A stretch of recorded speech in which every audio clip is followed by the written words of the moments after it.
Hello my all dear learners, कैसे हैं आप सब लोग। This is excellent coaching classes here and you are all most welcome in your own YouTube channel excellent coaching classes. तो learners, जैसे कि आप सब लोगों को पता था, मैं आपको लेसन प्रोवाइड कर रही थी on all the topics of commerce, whether it is your business studies, accountancy और इकोनॉमिक्स। मैं सबके लेसन आपको दे रही थी ना। तो आज का भी मेरा वीडियो लेक्चर आपका उसी टॉपिक से रिलेटेड है। आज का मेरा लेक्चर है आपका chapter number 2 business studies class 11th का, फॉर्म्स ऑफ बिजनेस ऑर्गेनाइजेशन का। और उसका टॉपिक है आज जिस पे हम बात करेंगे, which form of company is better for business. ये आपका बहुत ही ज़्यादा इंटरडिपेंडेंट टॉपिक है ऑन माई प्रीवियस वीडियोस। अगर आप मेरे वीडियो को ये पहली बार देख रहे हैं तो आपसे ये रिक्वेस्ट है कि आप मेरे चैनल पे जाके इससे पुराने के कॉन्सेप्ट्स देख सकते हैं, जिससे आपको इस कॉन्सेप्ट से प्रीवियस कॉन्सेप्ट सारे क्लियर हो जाए। ये भी आपका बहुत ही इंपॉर्टेंट कॉन्सेप्ट होने वाला है। और लर्नर्स, अगर अभी तक आपने मेरे चैनल को सब्सक्राइब नहीं किया तो मेरे चैनल को सब्सक्राइब करिए, बेल आइकन को दबाइए, जिससे आप कोई भी न्यू नोटिफिकेशन मिस ना कर पाए। तो चलिए शुरू होते हैं आज के हम वीडियो पे। आज की मेरी वीडियो आपके which forms of company is better for business. कौन सी फॉर्म ऑफ कंपनी, पहले तो आप ये बता दीजिए कंपनी कितने टाइप की होती है, क्या होती है। वैसे ही आप मेरी प्रीवियस वीडियो में जाके देख सकते हैं, लेकिन लर्नर्स जो मेरे न्यू लर्नर्स हैं, जो मेरी फर्स्ट वीडियो देख रहे हैं, उनके लिए मैं बता दूं, कंपनी एक आर्टिफिशियल पर्सन होती है जिसकी परपेचुअल एग्जिस्टेंस और कॉमन सील होती हैं। यह आपको मेरी इसमें डिटेल एक्सप्लेनेशन मेरे प्रीवियस सेशंस में मिल जाएगी, आप वहाँ पे जाके देख सकते हैं। मैं आपको बता दूं, हमारी 4 टाइप की आपकी कंपनीज होती हैं। कौन कौन सी? First one is your public company, second one is your private company, third one is your government company,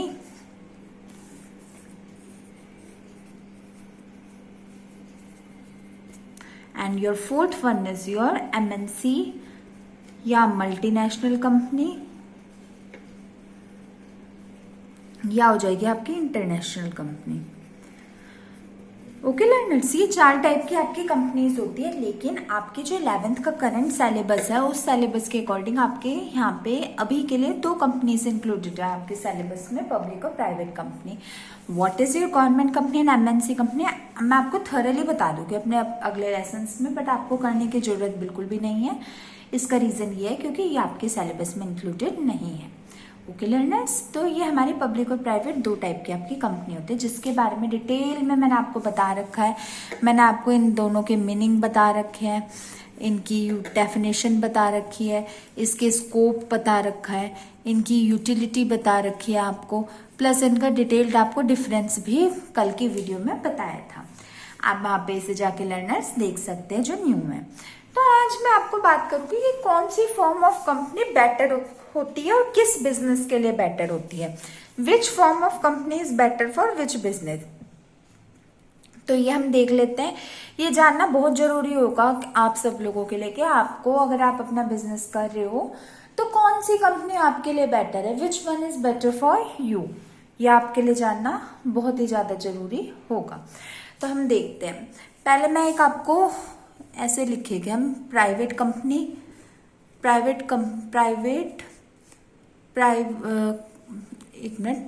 companies privileges. What is the meaning of privileges learners?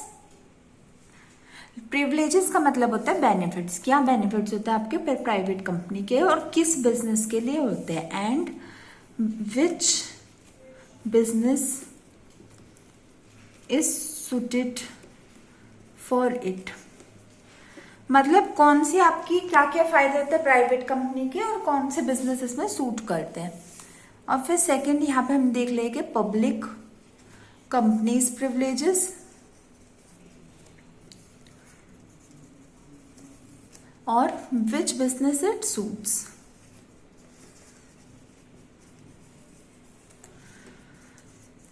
तो चलिए शुरू करते हैं। एक बात मैं आपको पहले बता दूं, मैंने आपको पहले भी अपने लेसन में बता रखा है, कोई भी एक चीज संपूर्ण नहीं होती, एक चीज कंप्लीट नहीं होती। हर चीज के अपने अलग एडवांटेजेस होते हैं, हर चीज के अपने डिसएडवांटेजेस होते हैं। तो सब अगर हम कंप्लीट बेनिफिट्स किसी एक चीज में, किसी एक फॉर्म में, या किसी एक, हम अपने जनरल इंसानों में भी देख ले, हम किसी एक में संपूर्ण चीज नहीं ढूंढ सकते। तो हर के अपने बेनिफिट्स होते हैं, हर के अपने डीमेरिट्स होते हैं, और हर अपने अलग बिजनेस के लिए सूटेड होता है। ओके लर्नर्स, तो पहला हम प्रिविलेजेस देख लेते हैं, मतलब जो हम जिस टॉपिक पे फर्स्ट बात करेंगे वो होगा आपका नंबर ऑफ मेंबर्स। मतलब मेरा बात करने का पहला टॉपिक होगा नंबर ऑफ मेंबर्स। अगर लर्नर्स आपको कोई अपना इस टाइप का बिजनेस करना है जिसमें आपके पास very less amount of members है, कम आपके पास बंदे हैं, कम आपके पास इंसान है, कम आपके पास लोग हैं, आपके पास इतनी मैन फोर्स नहीं है, होता है ऐसा कई बार। आजकल तो वैसे ही सबकी शॉर्ट टर्म, मतलब जो न्यूक्लियर फैमिली होती है और रिलेटिव्स अपने कंपनी एक साथ बिजनेस करने में बेनिफिट, अपने क्या कहते हैं, इंटरेस्ट नहीं दिखाते। तो आजकल तो ऐसा होता ही है कि आपके पास नॉर्मली ज्यादा लोग नहीं होते। तो प्राइवेट कंपनी आपके उन बिजनेस के लिए सूटेड है अगर आपके पास लेस वर्क फोर्स हो। If you have lace work force then your business is run good in this private company। फिर मैं आपको, वैसे मैंने आपको बता रखा है मिनिमम कितने से शुरू हो जाती है, बस दो तो आजकल भाई बहन ही होता है, अपने भाई बहन स्टार्ट कर ले, भाई भाई स्टार्ट कर ले, बहन बहन स्टार्ट कर ले, तो 2 मिनिमम मेंबर से शुरू हो जाते हैं। मैक्सिमम एट लास्ट इसे कितने चाहिए होते हैं, 7। अब 7 तो किसी के रिलेटिव्स वगैरह हो ही जाते हैं, और अगर नहीं होते तो बचे हुए को अपॉइंट भी कर सकते हैं। तो प्राइवेट कंपनी उन बिजनेस के लिए सूटेड है जिनमें number of members very less हो, कम लोग की रिक्वायरमेंट हो।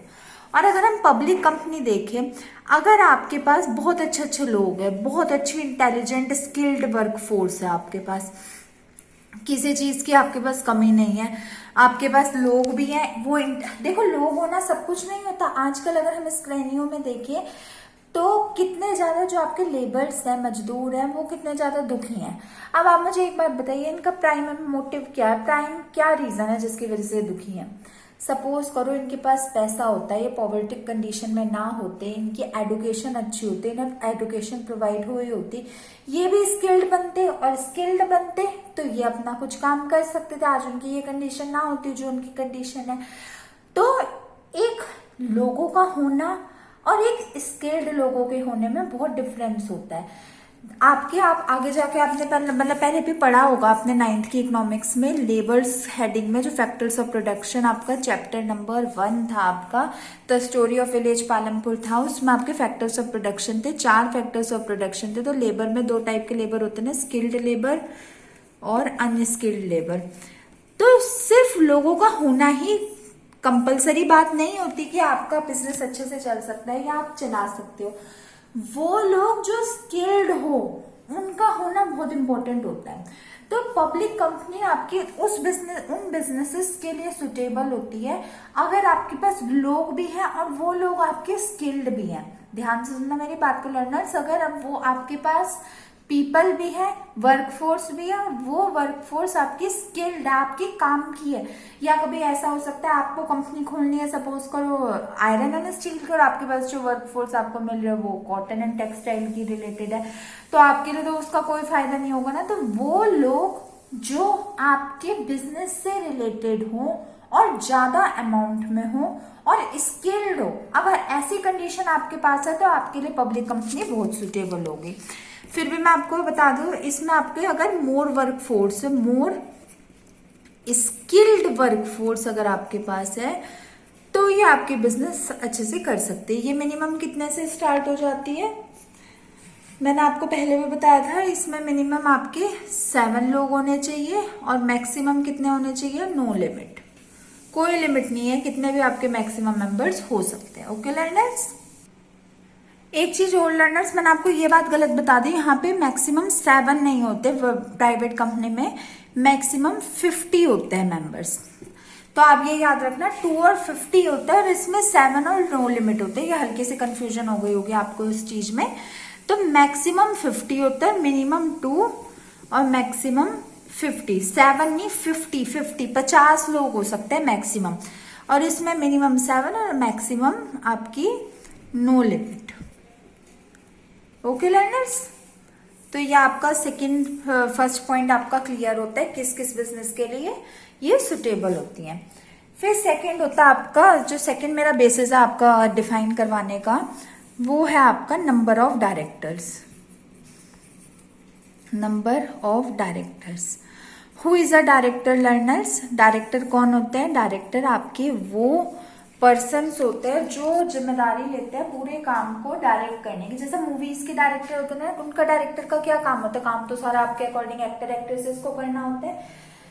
जो मूवीज के भी डायरेक्टर होते हैं उनका काम होता है एक निर्देश देना, एक डायरेक्शन देनी। Directors are there to give the direction, to provide the right way, right path where you have to go.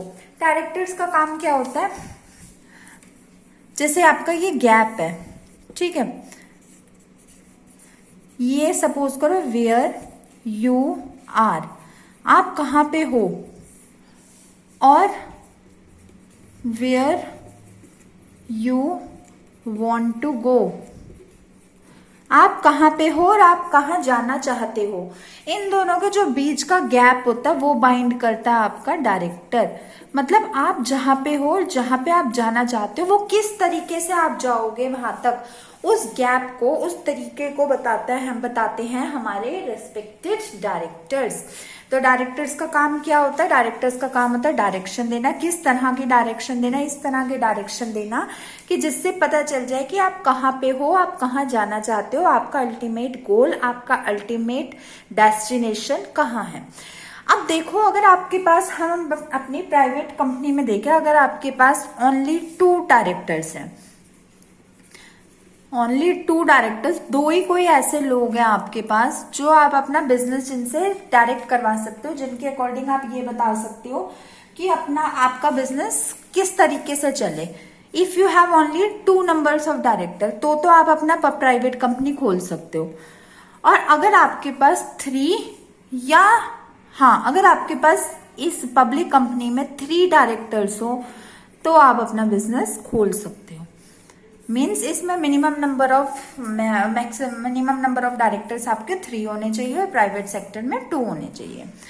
Okay learners, आपको समझ आ गया होगा मेरे अकॉर्डिंग ये बात भी। अब अगर आपको ट्रांसफरेबिलिटी ऑफ शेयर्स देखना है, अगर आपके पास कोई ऐसा बिजनेस है, सपोज करो जिसमें आपके जो शेयर होल्डर्स हैं, एसएचएफ्स हैं, उनके पास गुड अमाउंट ऑफ शेयर्स हैं, ठीक है, और वो शेयर्स अगर आप अपने शेयर्स किसी और लोगों के साथ शेयर कर सकते हो, शेयर का मतलब हुआ बांट सकते हो, ट्रांसफर कर सकते हो, आपके पास इतना सफिशिएंट अमाउंट है कि आप अपने शेयर्स को ट्रांसफर कर सकते हो, अपने पैसे को दे सकते हो, अपना इन्वेस्टेड पैसा किसी और के ऊपर लगाने की इच्छा प्राप्त कर सकते हो, तो आप जाओ पब्लिक कंपनी में। क्यों? क्योंकि जो ट्रांसफरेबिलिटी ऑफ शेयर्स होते हैं, ट्रांसफरेबिलिटी ऑफ शेयर्स जो होते हैं आपके, वो आपके मैक्सिमम होते हैं पब्लिक कंपनी में। Here you can easily transfer your shares to the undersigned। यहाँ पे आप अपने शेयर्स को अंडरसाइंड मतलब जिन लोगों को आपका ये एसजी होता है, मतलब अंडरसाइंड, जिसने दिया, तो जिस लोगों ने, जो शेयर होल्डर है, वो अपनी मर्जी से किसी भी लोगों को अगर शेयर्स ट्रांसफर करने की इच्छा प्राप्त करते हैं, उनके अंदर डिजायर होती है कि वो अपने शेयर्स को एक दूसरे बंदे के साथ शेयर कर सकते हैं, बांट सकते हैं, तो आप अपनी पब्लिक कंपनी को खोल सकते हो। और अगर आप नहीं चाहते, देखो हर बंदे की अपनी इच्छा होती है। आप एक बात देखिए, अगर आपकी 5 फिंगर्स भी हाथ की सेम नहीं है, सब 5 फिंगर्स आपकी डिफरेंट होती है, तो 5 लोगों की सोच तो एक हो ही नहीं सकती।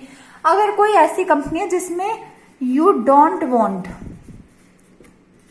टू ट्रांसफर योर शेयर्स, अगर आप अपने शेयर्स को नहीं बांटना चाहते, आप नहीं चाहते कि आपके शेयर्स बटे, या आप नहीं चाहते कि आपके शेयर्स का कोई और हकदार हो, आप चाहते हो सिर्फ शेयर होल्डर्स के हाथों में ही शेयर्स हो, अच्छी भी बात है। खैर इसके भी अपने, वही बात है, इसके भी अपने फायदे, इसके भी अपने नुकसान नहीं है। अब अगर आप अपने शेयर सिर्फ शेयर होल्डर्स के हाथ में ही देखना चाहते हो तो अच्छी बात है, इसमें आपका कंट्रोल बना रहेगा, एक के हाथ में कंट्रोल होगा, स्ट्रिक्ट कंट्रोल। और उधर पब्लिक कंपनी का ये फायदा होगा, अगर आपने ट्रांसफर कर दिया, अगर कोई लॉस हुआ है या कोई, आप ये मान लो आपकी प्रॉपर अमाउंट में चीज नहीं मिली जितना आप चाहते हो, तो आपके वो जो अदर शेयर होल्डर्स होते हैं, प्राइम जैसे सेकेंडरी शेयर होल्डर्स कहते हैं, वो भी अपने रिस्पॉन्सिबल हो जाते हैं काम के लिए। तो दोनों के अपने अलग फायदे हैं। तो अगर कोई ऐसा बिजनेस है जिसमें आप नहीं चाहते कि आपके शेयर्स डिस्ट्रीब्यूट हो, तो वो आप अपनी प्राइवेट कंपनी खोल सकते हो। तो ये क्यों खोल सकते हैं? क्योंकि ये रिस्ट्रिक्ट करती है या एक्सपेंड करती है, EXEMPT, एक्सेम्प्ट मतलब मना करती है, टू ट्रांसफर द शेयर्स। किस चीज के लिए मना करती है? शेयर्स को ट्रांसफर करने के लिए। अब अगर आपके पास कोई ऐसा बिजनेस कर रहे हो आप जिसमें आपको बहुत ज्यादा पैसे की जरूरत नहीं है, you don't require much money, आपके पास जितना पैसा उतना सफिशिएंट है आपके काम को करने के लिए, आपको किसी से पैसा नहीं चाहिए, आपको किसी से लोन्स नहीं चाहिए, तो आप अपना प्राइवेट कंपनी खोल सकते हो। क्यों? इसका रीजन ये होता है कि जो प्राइवेट कंपनी होती है वो एक्सपेंड करती है या रिस्ट्रिक्ट करती है आपके public deposit. What is a public deposit learners? ये भी मैं आपको बताऊंगी, मैंने आपको प्रीवियस वीडियो में भी बताया था। पब्लिक डिपॉजिट एक ऐसा टर्म होती है जिसमें आप एक पर्टिकुलर नाम के अकॉर्डिंग, एक अपनी पर्टिकुलर कह सकते हैं अपने लीगल अथॉरिटी के साथ, आप अपने पब्लिक से, पब्लिक यानी जनता से, आप अपना पैसे को डिपॉजिट करवा सकते हो, अपने पैसे को ले सकते हो। इसका एग्जाम्पल होता है आपका, जैसे मैंने आपको कल भी ये एग्जाम्पल दिया था, जैसे अब कोरोना चल रहा है तो उसमें PM रिलीफ फंड हुआ, CM रिलीफ फंड हुआ, उसमें उन्होंने कहा था ना अपनी इच्छा के अकॉर्डिंग आप अपने चाहे 15 रुपीज से शुरू होकर चाहे 15,000 करोड़ कितना भी आप दे सकते हो, दे दो। तो वो पब्लिक डिपॉजिट लिया उन्होंने। अब ये तो चलो एक आपके पैनाडेमिक के लिए लिया, आपका मतलब ये आपकी एक विपत्ति के लिए लिया, लेकिन अगर आपको लोन वैसे भी चाहिए अपनी कंपनी रन करने के लिए, मतलब नहीं चाहिए, अगर आपको, आपके पास जितना पैसा उतना सफिशिएंट है अपने बिजनेस करने के लिए, तो आप प्राइवेट कंपनी में जाओ, क्योंकि प्राइवेट कंपनी में आपके पब्लिक डिपॉजिट्स नहीं होते, प्राइवेट कंपनी में आपके पब्लिक डिपॉजिट्स नहीं होते। और अगर आप कोई ऐसा बिजनेस कर रहे हो जो बहुत वाइडर हो, अब ये जब पब्लिक डिपॉजिट नहीं लेगा तो ये तो स्मॉल स्केल बिजनेस कर पाएगी। अब एक बंदे के पास कितना पैसा होता है, जिस लिमिट में होता है, जरूरी भी नहीं कि उसे आगे प्रॉफिट हो, लॉस भी तो हो सकता है। तो जितना अमाउंट का पैसा होता है आपके पास, अगर आप उतने में ही अपना बिजनेस करने में सुटेबल हो, तो आप अपनी प्राइवेट कंपनी को ऑप्ट करो।